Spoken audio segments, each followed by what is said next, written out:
नमस्कार. 9:30च्या बातमीपत्रात मी शैलेश पेठे आपलं स्वागत करतो. सुरुवातीला एक नजर ठळक बातम्यांवर. बुद्ध पौर्णिमेनिमित्त नवी दिल्लीत आंतरराष्ट्रीय कार्यक्रम, 31 देशांचे प्रतिनिधी उपस्थित. युद्ध आणि हिंसाचारानं होरपळणाऱ्या जगासाठी बुद्धांचे विचार आजही मार्गदर्शक, पंतप्रधान. बुद्ध पौर्णिमेनिमित्त राज्यात विविध ठिकाणी कार्यक्रमांचं आयोजन.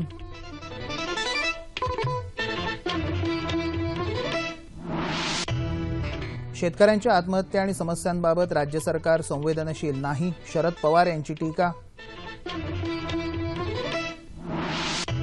शेतकऱ्यांसाठी सरकारचे दूरगामी प्रयत्न, दुष्काळाचं राजकारण नको, तावडे यांचं पवार यांना प्रत्युत्तर.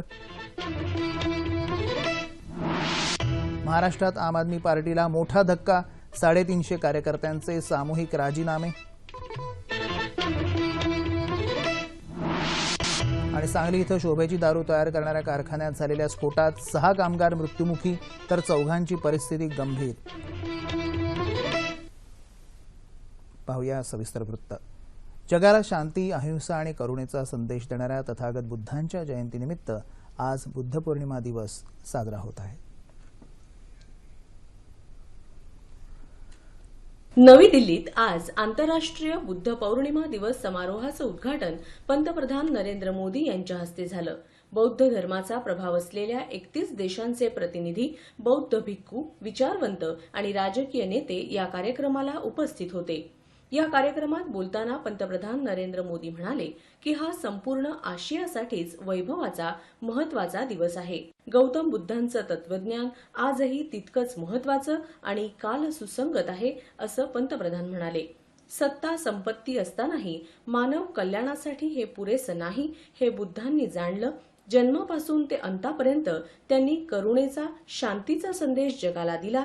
आजही युद्धाला बुद्धांचे विचार हाच पर्याय आहे, असं पंतप्रधानांनी सांगितलं. 21वं शतक हे आशियाचं शतक असेल, मात्र बुद्धांशिवाय आशियाचं स्थान आणि महत्व अपूर्ण आहे. आज अर्ध जग युद्ध आणि हिंसेनं होरपळत असताना गौतम बुद्धांचे शांती आणि अहिंसेचे विचारच जगासाठी मार्गदर्शक ठरू शकतील, असं पंतप्रधान म्हणाले. बुद्धांना समाजात मोठं परिवर्तन, उत्क्रांती घडवून आणायची होती, मात्र त्याची सुरुवात स्वतःपासूनच करा, असा अत्त दीप भव संदेश बुद्धांनी दिला. ते पूर्ण ब्रह्मांडासाठी तेजाचा पुंज होते. आपण त्या तेजोमयी मार्गावर कसं जाऊ याचा विचार करायला हवा, असं पंतप्रधान म्हणाले. केंद्रीय गृहराज्यमंत्री किरेन रिजिजू यांनी या कार्यक्रमाचं आयोजन केलं होतं. यावेळी किरेन रिजिजू यांनीही आपले विचार व्यक्त केले. यावेळी नेपाळमधल्या भीषण भूकंपातल्या बळींना श्रद्धांजली वाहण्यात आली. उपस्थित सर्व मान्यवरांनी 2 मिनिटं मौन पाळून मृतात्म्यांना श्रद्धांजली वाहिली. तथागत गौतम बुद्ध यांच्या जयंतीनिमित्त राज्यातही ठिकठिकाणी विविध कार्यक्रमांचं आयोजन करण्यात आलं आहे. परळीतल्या आनंद बहुजन विहार इथं तथागत गौतम बुद्धांची जयंती मोठ्या उत्साहात साजरी करण्यात आली.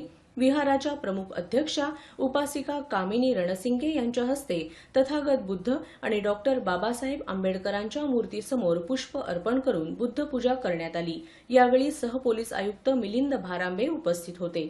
नागपुरातल्या कामठी इथं ड्रॅगन पॅलेस इथल्या ओगावा सोसायटीच्या अध्यक्षा डॉक्टर सुलेखा कुंभारे यांच्या उपस्थितीत विशेष बुद्ध वंदनेचं आयोजन करण्यात आलं होतं. यात मोठ्या प्रमाणात नागरिक सहभागी झाले होते. नांदेड वाघाळा शहर महानगरपालिका आणि एकनिष्ठ प्रतिष्ठानच्या वतीनं बुद्ध पहाट कार्यक्रमाचं आयोजन करण्यात आलं होतं. मनपा आयुक्त सुशील खोडवेकर यांच्या हस्ते या कार्यक्रमाचं उद्घाटन झालं. कुणाल वराळे यांनी यावेळी भगवान बुद्धांच्या जीवन कार्यावर रचलेली विविध प्रबोधनपर गीतं सादर केली. औरंगाबादमध्ये अखिल भारतीय भिक्खू संघ आणि स्थानिक संघटनेच्या वतीनं बुद्ध जयंती साजरी करण्यात आली. महापौर त्र्यंबक तुपे आणि भदंत बोधी पोलो यांच्या हस्ते भगवान बुद्धांच्या मूर्तीची यावेळी पूजा करण्यात आली. त्यानंतर क्रांती चौकातून मिरवणूकही काढली. गौतम बुद्ध जयंतीनिमित्त पुण्यात समता मित्र मंडळ ट्रस्टच्या वतीनं लोहिया नगर परिसरातून बुद्ध प्रतिमेची भव्य मिरवणूक काढण्यात आली. यावेळी नागरिक मोठ्या संख्येनं सहभागी झाले होते. कोल्हापुरातही बुद्ध पौर्णिमा मोठ्या जल्लोषात साजरी करण्यात आली. ज्येष्ठ योग विद्या तज्ज्ञ डॉक्टर धनंजय गुंडे यांच्या हस्ते बुद्ध प्रतिमेचं पूजन करण्यात आलं. बुद्ध पौर्णिमेनिमित्त समाज प्रबोधन प्रतिष्ठानच्या वतीनं 5व्या प्रबोधनवादी साहित्य संमेलनाचं आयोजन करण्यात आलं. नाशिकमध्ये बुद्ध पौर्णिमेनिमित्त इथल्या दादासाहेब फाळके स्मारकानजीकच्या बुद्ध स्मारकामध्ये कार्यक्रमांचं आयोजन करण्यात आलं. गौतम बुद्धाच्या मूर्तीसमोर बुद्धवंदना म्हणण्यात आली आणि धम्मध्वज फडकवण्यात आला. आज वैशाखी बुद्ध पौर्णिमा, सिद्धार्थ गौतमांचा जन्म, बोधिवृक्षाखाली सम्यक ज्ञानप्राप्ती आणि महाकारुणिक बुद्धांचं महापरिनिर्वाण या तीनही घटना घडल्या तो दिवस म्हणजे बुद्ध पौर्णिमा. मानवजातीच्या कल्याणासाठी आयुष्य खर्ची घालणाऱ्या, समृद्ध जीवन जगण्याच्या सद्धम्माचं दान देणाऱ्या बोधिसत्व तथागतांना त्रिवार अभिवादन.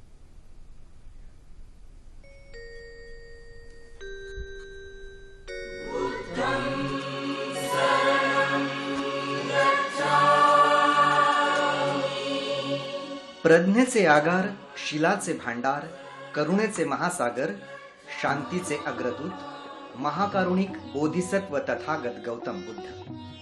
स्वत्वाची जाणीव करून देणारा, प्रज्ञा जागृत करणारा, शिलाचं महत्व विशद करणारा, दया करुणेचा बुद्धाचा धम्म.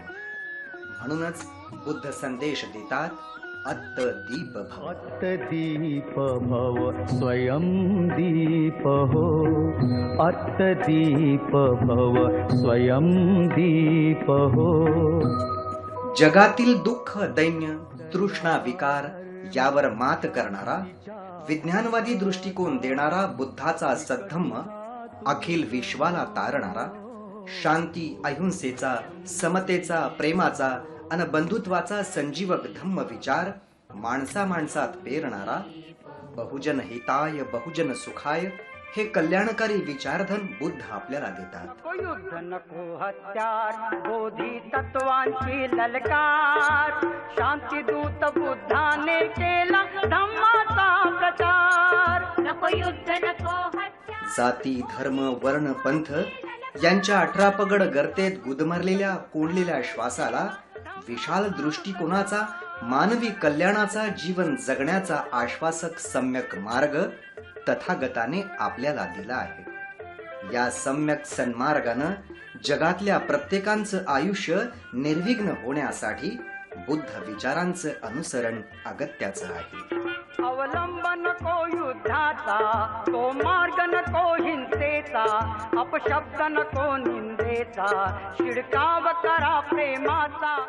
भारतीय जम्बूद्वीपात रुजलेल्या अर्हत सम्यक संबुद्धाच्या मंगलमय विचारधनानं, बुद्धाच्या सद्धम्मानं या भूतलावरील चराचर सृष्टीचं कल्याण हो. भवतु सब्ब मंगलम. गौतम बुद्धाचा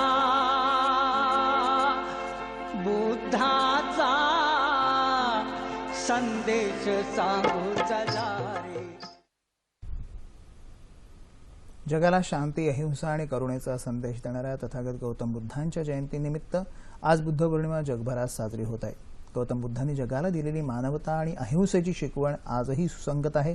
या पार्श्वभूमीवर अधिक प्रकाश टाकण्यासाठी ज्येष्ठ विचारवंत साहित्यिक राजा ढाले आज आपल्या स्टुडिओत आले आहेत. ढाले साहेब, 9:30च्या बातमीपत्रात आपलं मनपूर्वक स्वागत. आज बुद्ध पौर्णिमा आहे. आपण पाहिल्यास 31 देशांचे प्रतिनिधी नवी दिल्लीत आले होते. मोठा समारोह तिकडे झाला. मुळात जीवनात पावित्र्य, पूर्णत्व आणि मग निर्वाण आणि तृष्णेचा त्याग अशी गौतम बुद्धांची ही होती. धम्म ही जी जीवन जगण्याची जी कला आहे की शिकवण एक आहे. आजच्या काळात खरं म्हटलं तर गौतम बुद्धांचं कार्य 3 पातळीवर म्हणता येईल. व्यक्तिगत, समाज असेल, देश आणि मग वैश्विक पातळीवर. माणसापासून जर सुरुवात केली तर प्रत्येक माणसाला हे सर्वस्पर्शी गौतम बुद्धांच्याकडून ही धम्माची जी शिकवण आहे, जो मार्ग आहे, काय त्यांनी घ्यावं, कशा प्रकारे आमूलाग्र बदल त्यातनं होऊ शकतो. गौतम बुद्ध हा एक जगाच्या पाठीवर जन्माला आलेला महामानव आहे.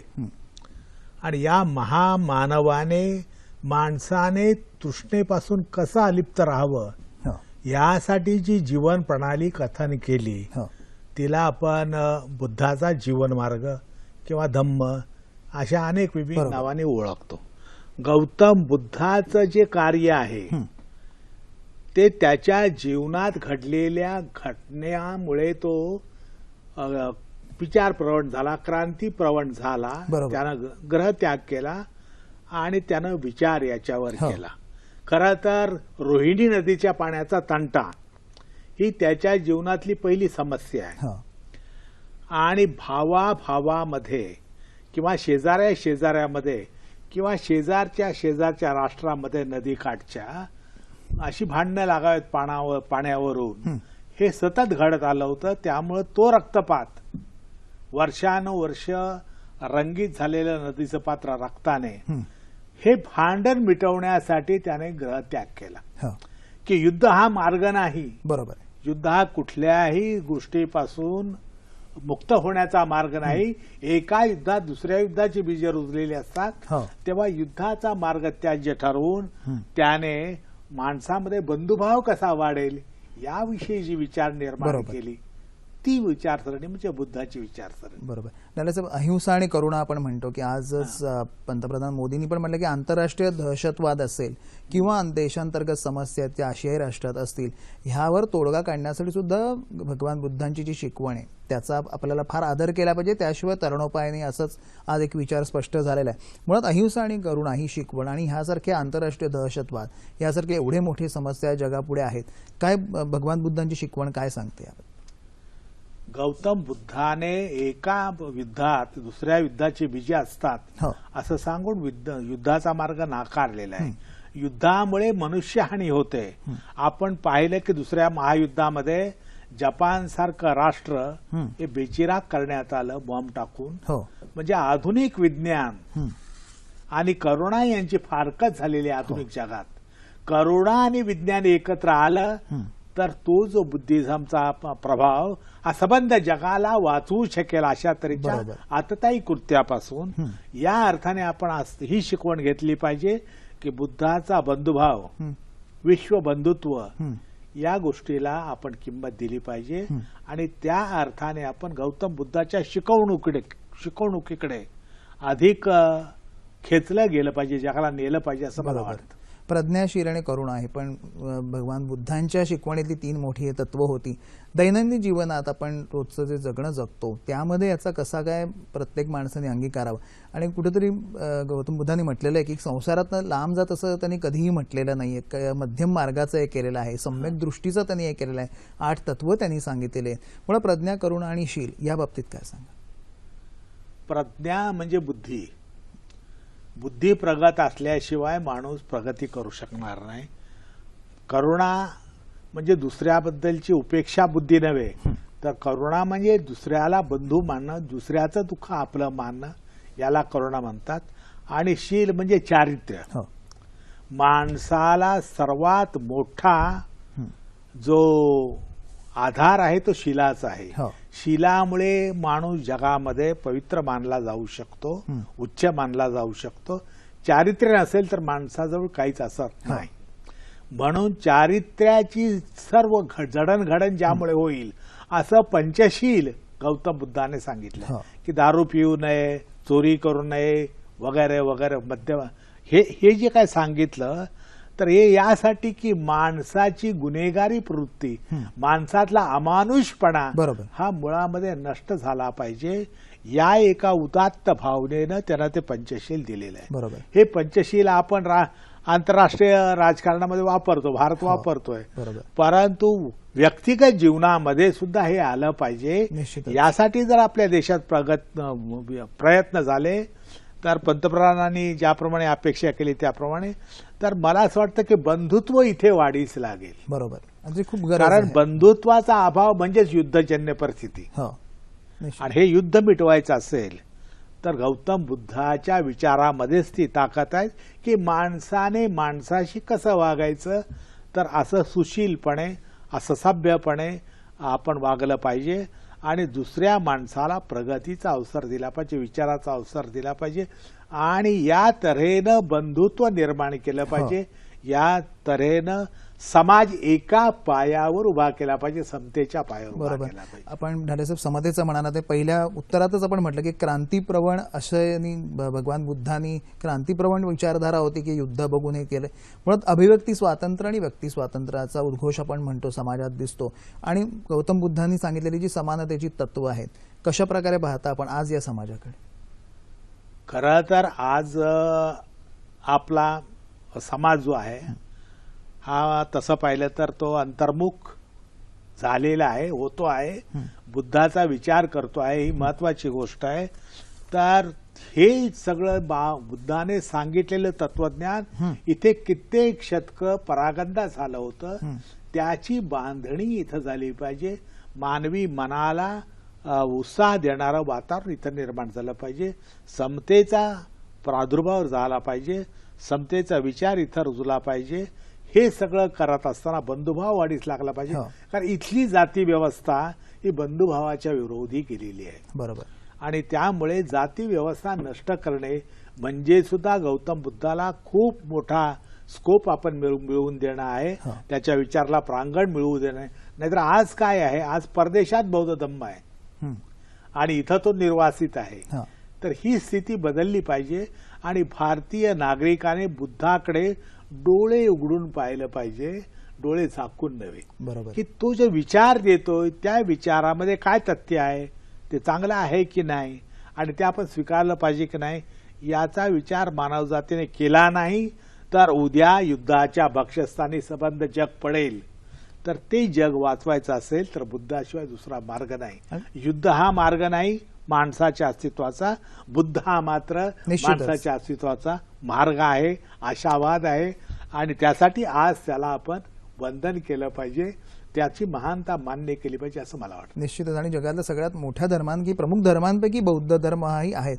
व्यक्तिगत पातळीवर ढालेसाहेब जर आपण म्हटलं की मन स्थिर चित्त आणि स्थिर राहावं यासाठी सुद्धा विपश्यना यांनी गौतम बुद्धांकडनं चाललेली आहे. आणि विपश्यनेच्या साधनेमुळे विपश्यनेमुळे पुन्हा बुद्धत्वाला पोहोचलेले अनेक व्यक्ती आपल्याला म्हणू शकता येईल.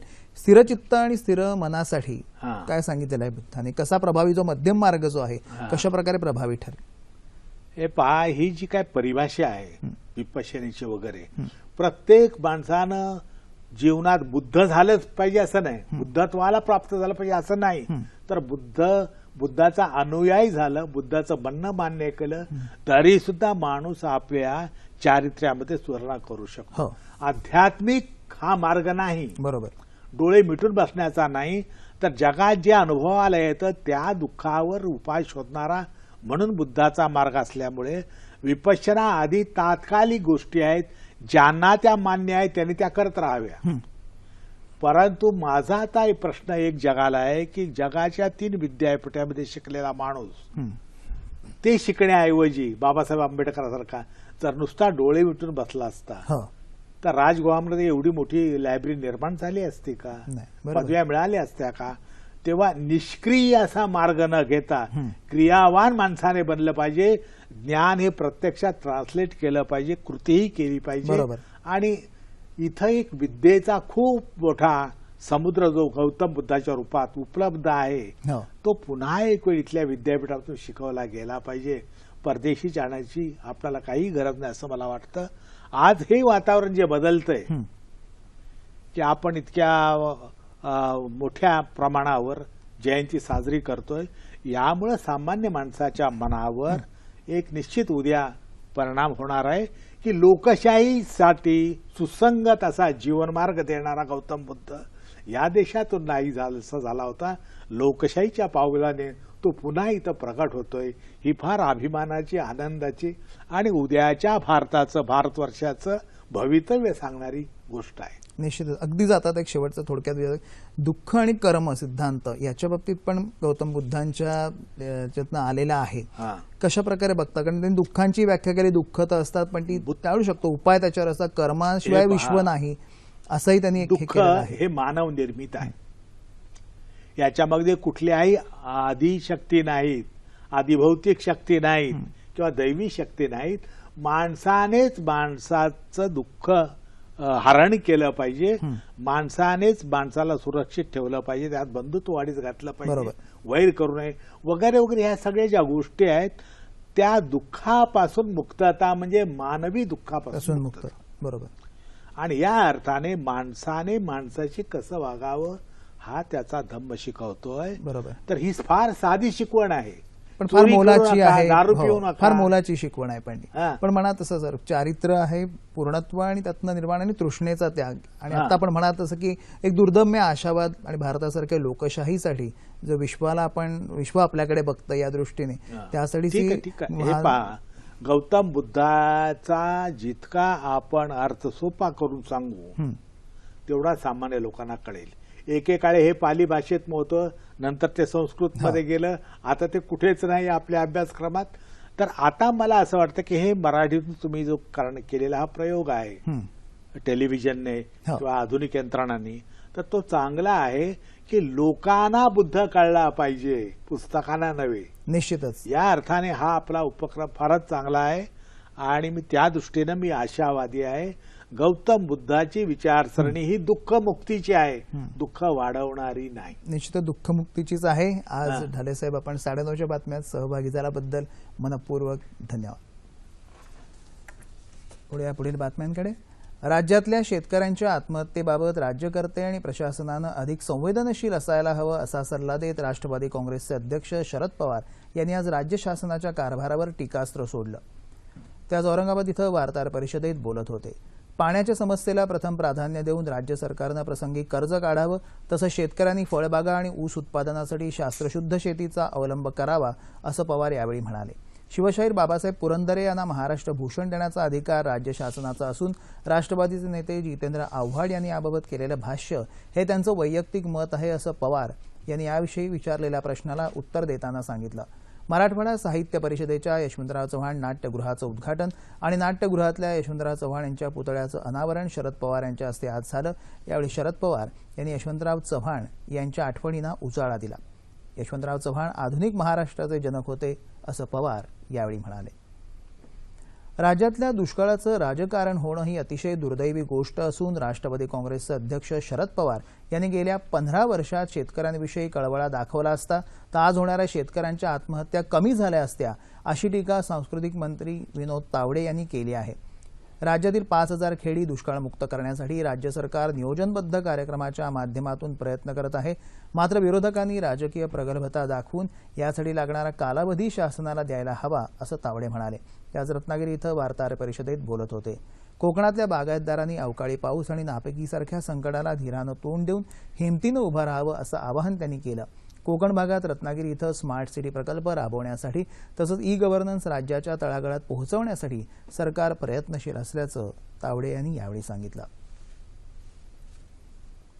भारतीय हवाई दलासाठी राफेल लढाऊ जेटच्या खरेदीविषयीची चर्चा या महिन्यात सुरू होईल आणि लवकरच यासाठीचा व्यवहार पूर्ण होईल अशी माहिती संरक्षण मंत्री मनोहर पर्रिकर यांनी दिली आहे.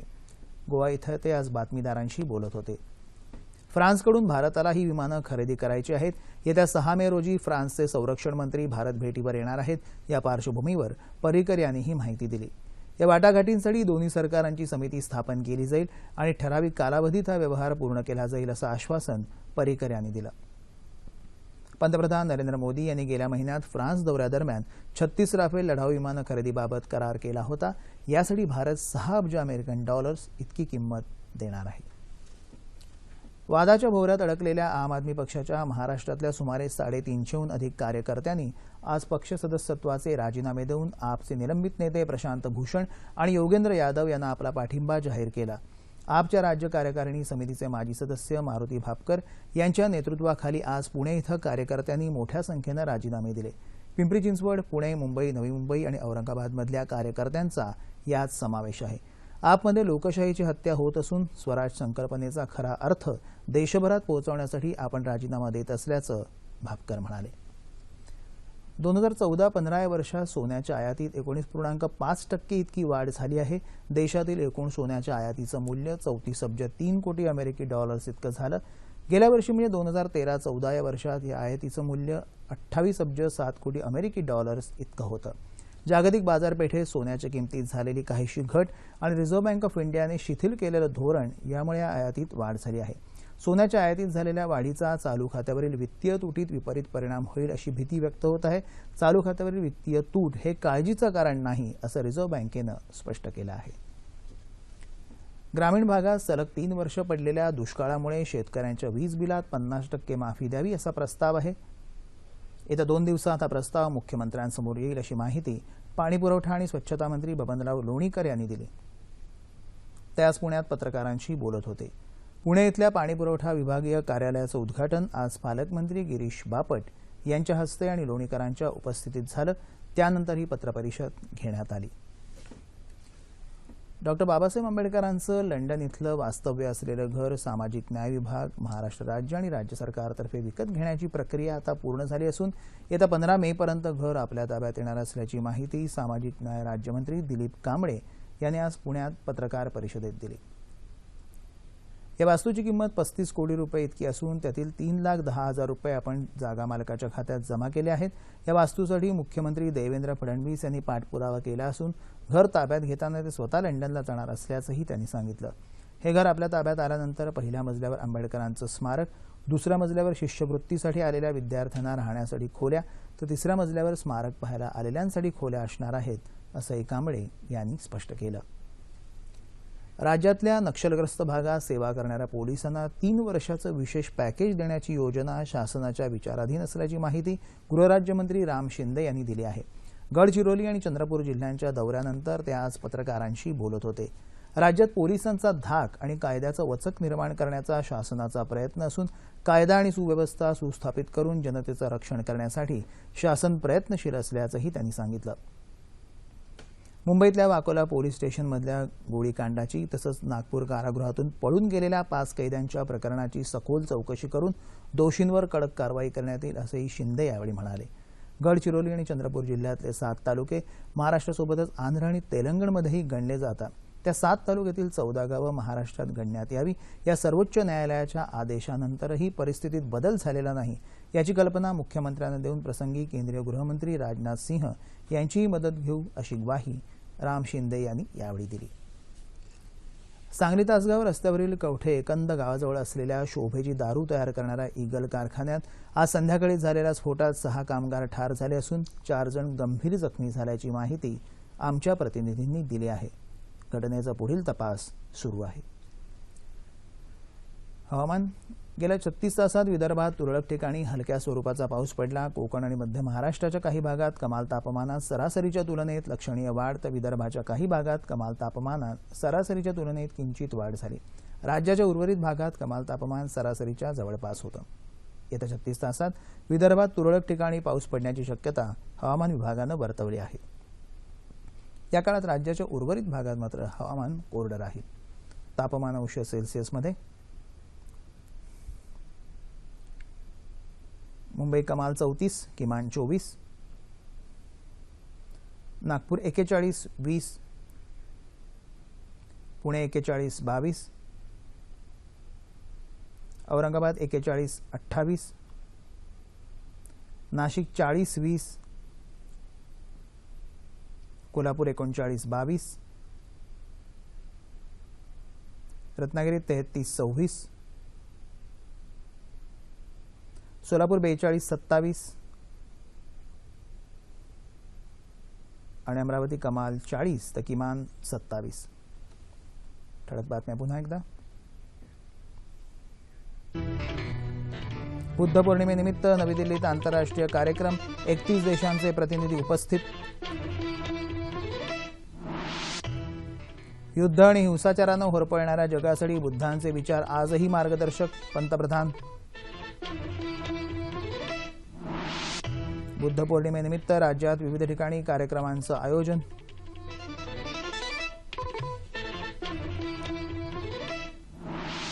शेतकऱ्यांच्या आत्महत्या आणि समस्यांबाबत राज्य सरकार संवेदनशील नाही, शरद पवार यांची टीका. शेतकऱ्यांसाठी सरकारचे दूरगामी प्रयत्न, दुष्काळाचं राजकारण नको, तावडे यांचं पवारांना प्रत्युत्तर. महाराष्ट्रात आम आदमी पार्टीला मोठा धक्का, 350 कार्यकर्त्यांचे सामूहिक राजीनामे.